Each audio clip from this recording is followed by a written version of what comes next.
हम बचपन से ही ये मानते आए हैं कि कड़ी मेहनत करो, सफलता मिलेगी और तब जाकर हम खुश होंगे।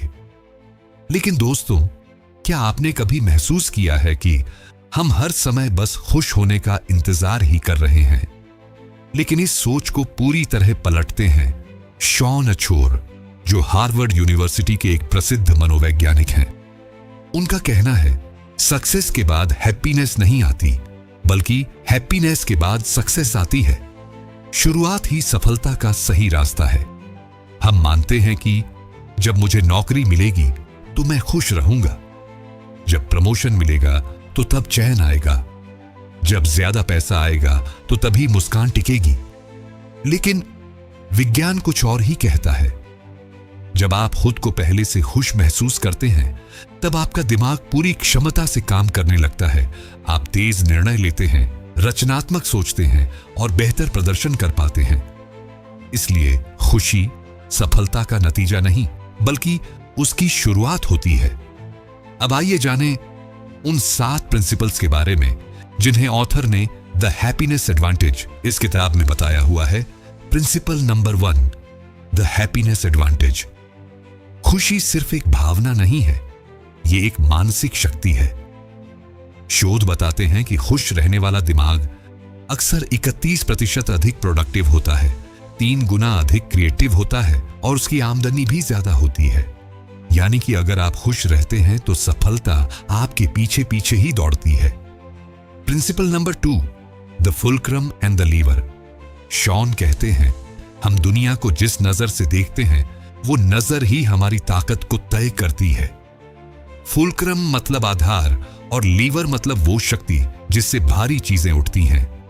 अगर आप सोचते हैं कि मैं कुछ नहीं कर सकता, तो आप वाकई में कुछ नहीं कर पाएंगे।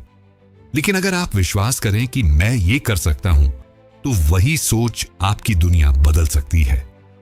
Principle number 3, the Tetris effect. Tetris एक गेम है जिसमें हम लगातार एक जैसे पैटर्न खोजते रहते हैं और गेम खत्म होने के बाद भी हमारा दिमाग सिर्फ वही पैटर्न देखता है।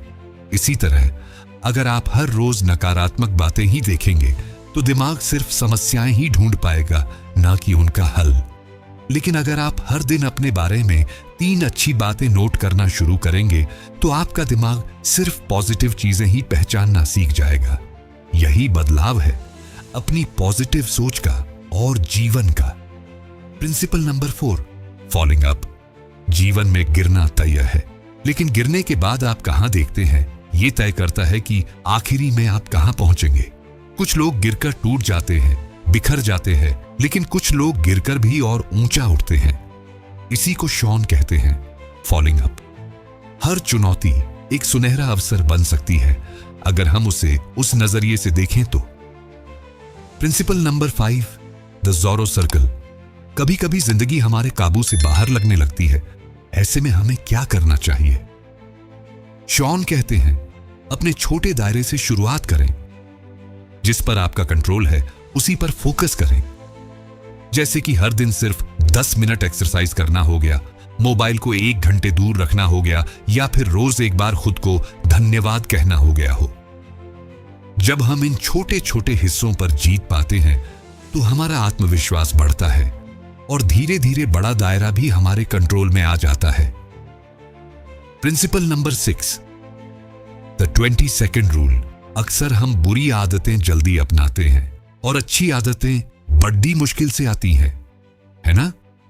शॉन का फॉर्मूला है, बुरी आदतों तक पहुंचने में 20 सेकंड ज्यादा लगाओ और अच्छी आदतों तक पहुंचने में 20 सेकंड कम। उदाहरण के तौर पर देखा जाए तो टीवी का रिमोट छुपा दो, मोबाइल का पासवर्ड बदल दो, किताब बिस्तर के पास रख दो, योगा मैट पहले से निकाल दो। बस इतना ही बदलाव और आप देखेंगे कि धीरे धीरे आपकी आदतें खुद ब खुद बदलने लगी हैं। Principle number 7, social investment. शोध कहते हैं सबसे खुश और स्वस्थ लोग वे होते हैं जो रिश्तों में निवेश करते हैं। Social investment. आपका परिवार, दोस्त, सहकर्मी, ये सब आपके मानसिक स्वास्थ्य के रक्षक हैं। इसलिए किसी से भी बात कीजिए, कैसे हो पूछिए और दूसरों की मदद कीजिए। जितना आप रिश्तों में अच्छा वक्त देंगे उतना ही जीवन आपको लौटाएगा। ऑथर कहते हैं कि पहले खुश रहो फिर सफल बनो। हमने जीवन भर यही समझा है कि पहले सफल बनो फिर खुश हो जाना, लेकिन इस किताब से हम सीखते हैं कि अगर हम अभी खुश रहना शुरू करें तो सफलता खुद हमारे पीछे आएगी। हर दिन 3 अच्छी चीजें नोट करें, 10 मिनट मेडिटेशन करें और हर किसी को मुस्कुराकर ही मिलें। बस यही है द हैप्पीनेस एडवांटेज। अगर यह विचार आपको प्रेरणादायक लगे हों तो वीडियो को लाइक करें, चैनल को सब्सक्राइब करें और कमेंट में जरूर बताएं